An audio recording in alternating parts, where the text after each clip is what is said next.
Hi, I'm Govindh Jayaraman, and this is Paper Napkin Wisdom, episode 324 and number 17 in our Edge of the Napkin series. As you settle into this moment, you might notice that the holidays carry a very particular energy, an energy full of expectations and emotion, an energy full of tradition, and an energy full of movement, noise, and sometimes really quiet pressure. And as you listen, you may already be aware that for leaders and entrepreneurs, this season doesn't always land the same way as it does to with everyone else. And while part of the world and maybe most of the world talks about slowing down, some part of you might still be measuring, reviewing, noticing what didn't quite happen the way you thought it might. And it's interesting how that can create subtle tension between where your energy wants to go and where the world seems to be pausing. Today's Edge of the Napkin episode isn't about fixing that tension, it's about noticing it. And perhaps without effort, discovering that the most meaningful gift available to you right now has to do nothing with doing more or getting more or being more. In this episode, we'll explore a simple idea captured on this napkin: presence over presence. It's not a slogan, not as a rule, but as an invitation to reconnect with a future that you actually want and to realize that parts of it may already be available to you right now. So as you listen, you don't need to take notes. You don't need to agree. You don't need to do anything at all. Just notice what resonates, because sometimes the most powerful shifts don't arrive as answers, they arrive as permission. So let's dive in. There's a version of the holiday season that gets talked about every year: slow down, rest, unplug, be present, recharge. It's everywhere.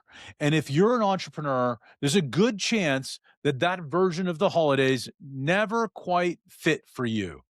Not because you didn't want it, but because your internal rhythm doesn't always line up with the world's expectations. At least for a really long time, mine didn't. There was a quiet misalignment. While everyone else was talking about slowing down, I was doing something really different. Quietly, though, I was measuring, not out loud, not consciously at first, but internally, relentlessly. I'd look back at the year and start compiling a list, a tally of all the things I hadn't completed, ideas that I didn't follow through on, projects that I didn't finish, opportunities that I didn't capitalize on, things that I'd failed to do. And I'd measure the gap between what I had imagined the year would look like and what had actually been delivered: revenue, results, KPI, momentum, growth. And without even realizing it, I would slip into a subtle but powerful pattern. Okay, now we fix it. Fill the gap, drive the solution, push forward, make up ground. The problem was the timing, because I was feeling this internal urgency at the same moment that the rest of the world wasn't just slowing down, it was stopping. Clients were offline, teams were unplugging, suppliers were closed, calendars were empty, and everybody else was resting. And I was revving my engine. That lack of alignment between my energy and the rest of the world around me created something worse than busyness. It created unease, anxiety, a feeling of helplessness. And it was anxiety without an outlet, momentum without direction, urgency with nowhere to go, no one to speak with, and nothing to get done. And when that energy has nowhere to land, it doesn't just disappear, it leaks. So, what did I do? I solved it by staying busy anyway, sort of overperforming at home. If I couldn't push forward professionally, I'd overperform personally. I'd throw myself into the holidays, be extra present, be the most present. If there was a prize for being present, I was going to win it. Extra involved, extra attentive. I'd put enormous pressure on family time to feel right based on some internal measure I had and never articulated. And when it didn't, and when plans shifted or moods changed or things didn't land the way I expected or in the place I expected, I'd feel off balance again because I wasn't actually present. I was trying to be present, and there's a difference. Trying comes with tension, presence comes with permission. And for years, I didn't know how to give myself that permission. This year, it feels different. And I don't say that lightly. For the first time in a long time, maybe since I was a kid, I feel aligned heading into the holidays. Not checked out, not forcing calm, not pretending, not medicating, aligned. I feel in tune with my family. I feel present. I feel ready, like really ready, not just for the holidays, but for this season in my life. And what's important is this: nothing external changed. It's not been a perfect year. There are no magical results. There's no sudden resolution of every open loop that existed before. What changed was where I placed my attention. And at some point, quietly, without fanfare, I started paying attention to a vision that has been with me for a really long time. When I pictured my future, not my goals, not my achievements, not my titles, but my life, my family was always there, smiling, content, peaceful, not rushed. We were in time. We were present in time, not frantic movement, no urgency, no sense of we should be somewhere else. We should be doing more. We should be doing this.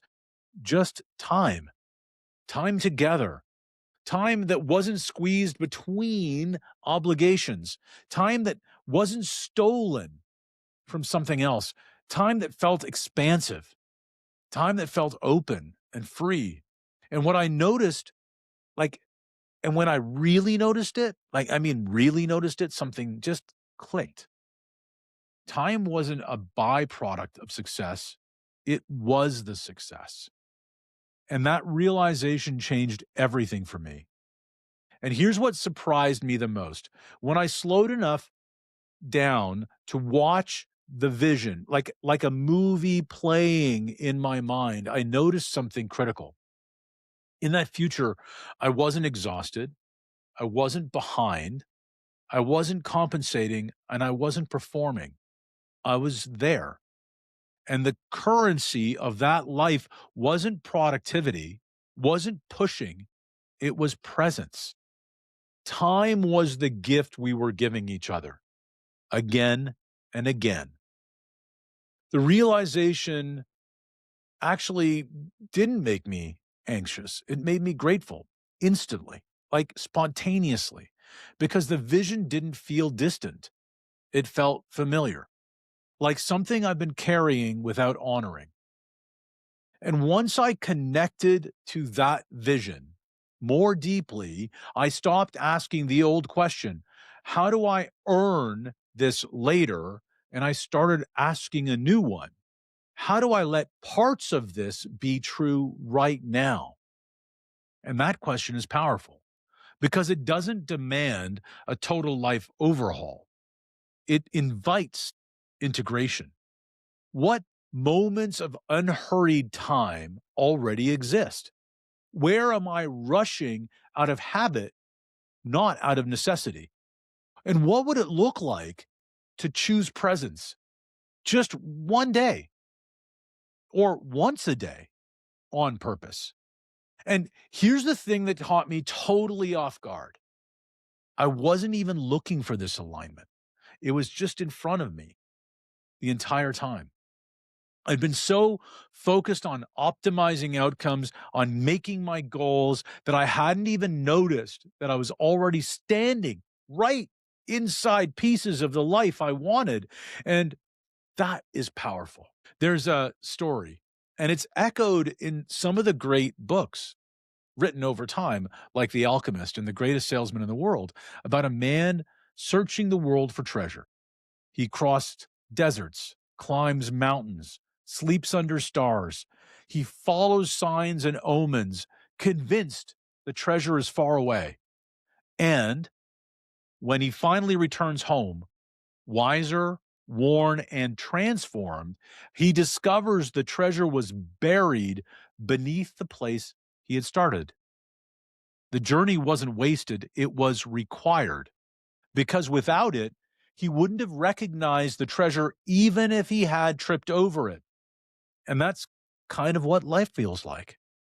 The years of striving, the seasons of urgency, the holidays spent misaligned, those weren't mistakes.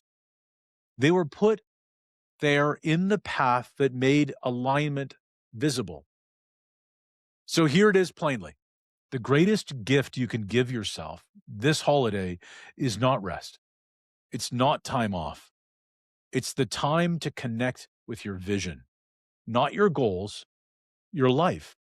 Time to sit with what you actually want. Time to feel it, not analyze it.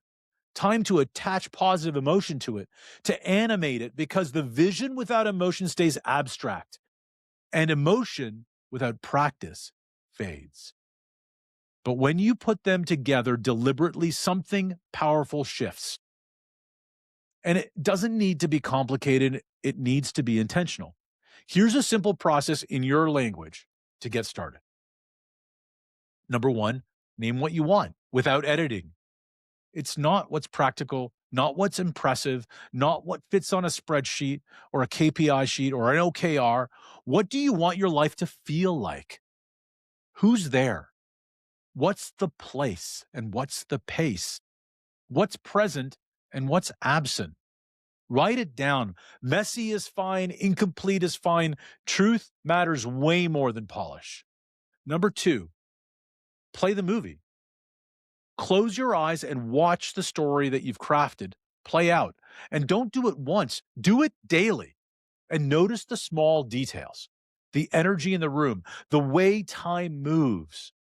This isn't visualization for achievement, it's rehearsal for being and becoming. And then point number three, attach emotion to the movie on purpose. Gratitude, peace, joy, contentment, humor. Let your body feel it. Emotion is the bridge between imagination and reality. Step four, practice integration, not perfection. Ask yourself one question each day. What part of this can I live today? A slower breakfast, an unrushed conversation, eye contact where you wouldn't have made it, a decision not to fill every gap in your calendar. Small is powerful here. And number five, protect the vision, not aggressively, but gently, lovingly. When urgency shows up, check it against your vision. Does this move me toward it or away from it? The question alone will recalibrate your energy in the direction of what you want. So this holiday, you don't need to fix the gap. You don't need to push. You don't need to prove anything.